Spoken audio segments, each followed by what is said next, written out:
Two young men, two distant countries, two completely different lives, and one unexpected connection. Elias, 22 years old, lived in Thessaloniki, Greece. A mechanical engineering student, he spent hours tinkering with parts, writing code. And drinking strong coffee, naturally introverted, he found comfort in tech forums, places where he could be himself. No masks, no judgment. Mikhail, 24, lived in Kharkiv, Ukraine.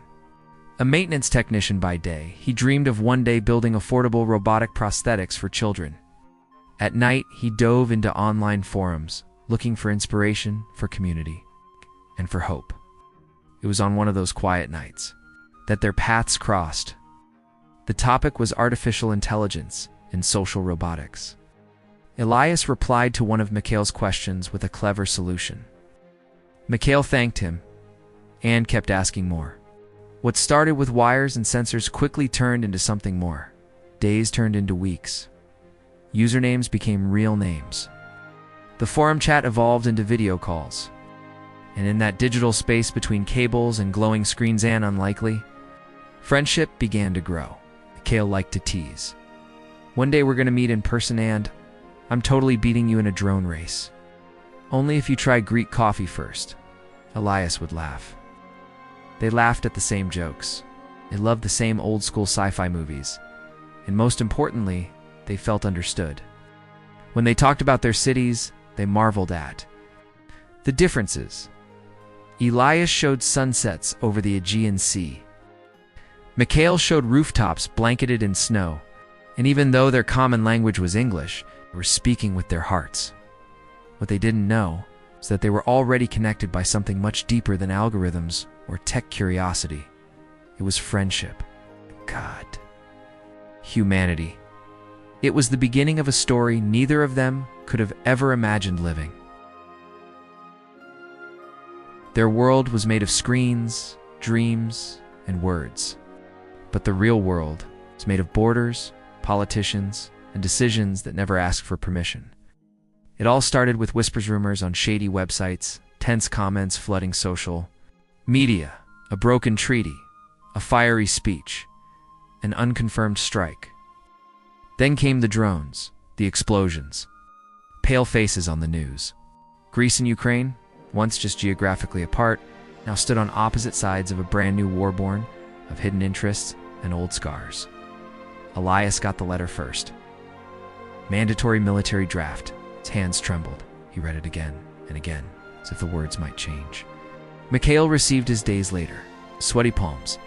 He turned on his computer. Elias was already online. You got drafted too? Kyle typed. Yeah, this morning. Please tell me this isn't real. Wait, silence. If we ever meet. On the battlefield, I'll drop my weapon. Same here. But will they even let us? You might not even recognize each other in helmets and uniforms. I'll know you by your voice, the way you walk, even by your silence. That night, neither of them slept. They stared at each other's avatars for hours, fingers frozen over the keyboard, too afraid to say goodbye, too afraid to close the screen. In the days that followed, everything changed. Networks went down. Messages stopped delivering. The forum was shut down, flagged as a national security risk. Emails bounced back, undeliverable. Silence crept in like a virus. And with the silence came fear. Fear of losing a friend. Fear of being forced to hurt. Fear of seeing a familiar face through the scope. Just before pulling the trigger, the world, once a map full of possibilities, had become a line drawn in blood. And no algorithm could calculate what that line was doing to two hearts caught on opposite sides. What if we really do meet? Out there, but no answer came. The terror of the unknown had begun.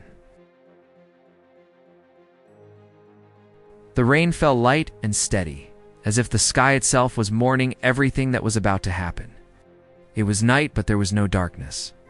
The sky flashed with distant explosions, and drones passed overhead like metallic ghosts. The wind carried the smell of dirt, gunpowder, and fear.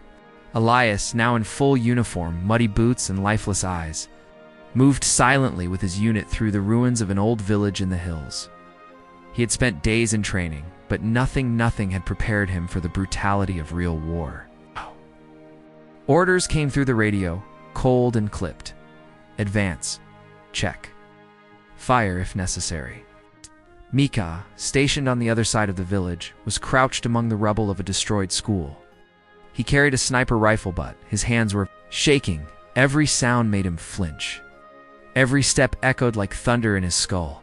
He no longer knew what he feared more, dying or killing someone he wasn't supposed to. They were being pushed toward the same confrontation. Unaware, both men moved closer to each other with every minute. A cruel path drawn by generals, and maps that never showed the faces involved. Then the radios crackled. An ambush. Enemy movement approaching. Shouts. Gunfire. Chaos. Elias ran through broken walls and shattered beams, heart pounding like a drum. He slipped into the ruins of an old house, breathing hard in the dark. And there, just a few feet away, he saw movement. A figure raised a weapon. He did the same. Silence. 2 fingers on 2 triggers, 2 hearts racing. Time stood still. They were both covered in mud, soaked, exhausted, almost unrecognizable. But something hung in the air. A hesitation.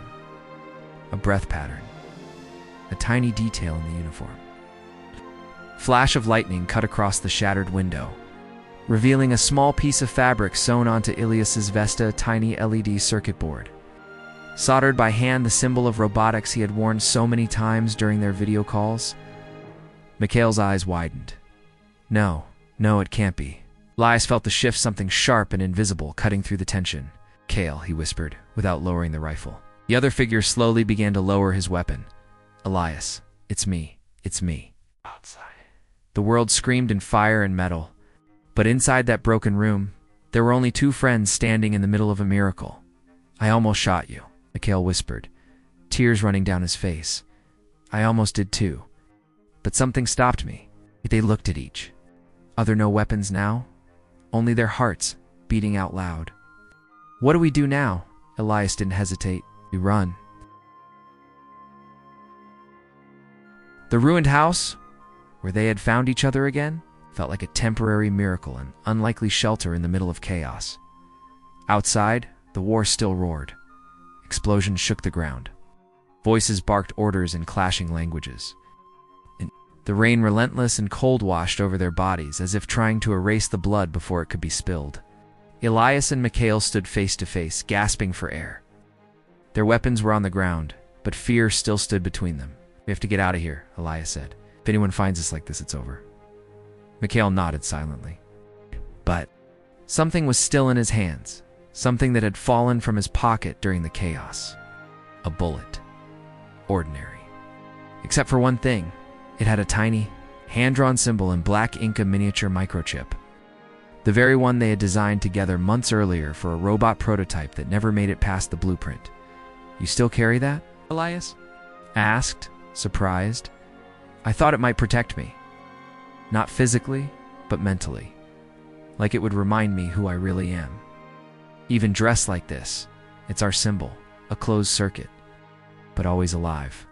And now it saved your life and mine. They looked at each other in silence. Outside, the footsteps grew louder. Shouts closer this time. There's a way out behind the house, Mikhail whispered. If we get through the minefield, we can reach the river. After that, they won't follow. Minefield. Elias muttered with a dry laugh. Better than a firing squad if they catch us deserting. They grabbed only the essentials: a canteen, a small flashlight, and the symbol of their friendship, now tucked safely in a pocket. They crawled through the rubble, sliding along. The outside of the house, into the mud, into the dark, into the unknown. Every step was a pact, not just between them, but with humanity itself. Because in that moment, deserting wasn't cowardice. It was the greatest act of courage. As they moved through the night, Ilias's radio still crackled with commands. Alpha Unit, secure Zone 9 immediately. If you see deserters, engage with lethal force. they didn't look back. The cold bit into their skin. The mud pulled at their boots, and fear screamed in their chests. But something stronger guided them forward. The truth that no uniform is worth more than a life, and no flag is worth more than the heart of a friend. That night, soaked, shivering, and starving, they found shelter in an old, abandoned shed by the river.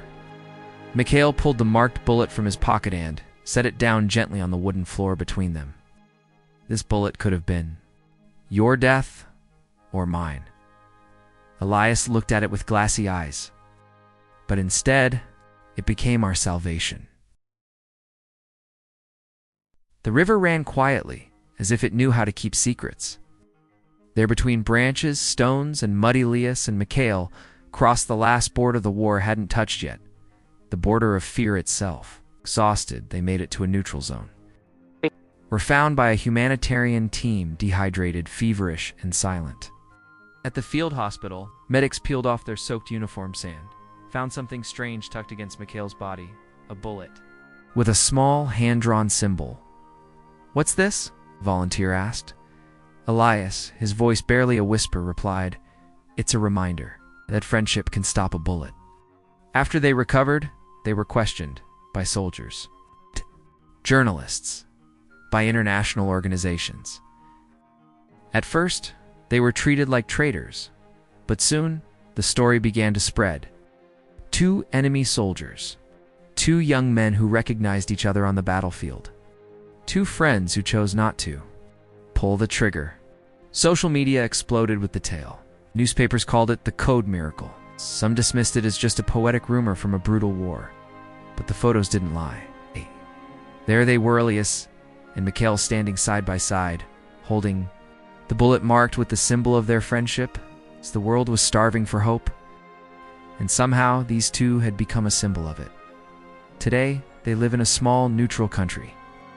Far from the noise of tanks, close to the sound of ideas, they started a robotics program for young refugees called Code Lines, not Front Lines. On the wall of their workshop hangs a simple frame. Inside it, that same bullet, not as a memory of war, but as proof that empathy is stronger than any weapon. And there, between wires and gears, between the hum of soldering irons and the laughter of teenagers, 2 friends found again what they never wanted to lose: peace, freedom, and each other.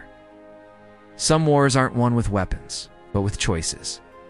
Elias and Mikhail chose to see beyond the uniform, beyond the orders, beyond the line of fire. Let this story remind us, between pulling the trigger or reaching out a hand, there's always 1 second that can change everything. Between the sound of gunfire and the silence of a forgotten friendship, 2 hearts recognized each other. Because war can erase messages, but it can never erase what's written with the soul. May each of us learn to see in the other possible friend. Because in the end, it's the only way to win a war is to choose not to shoot.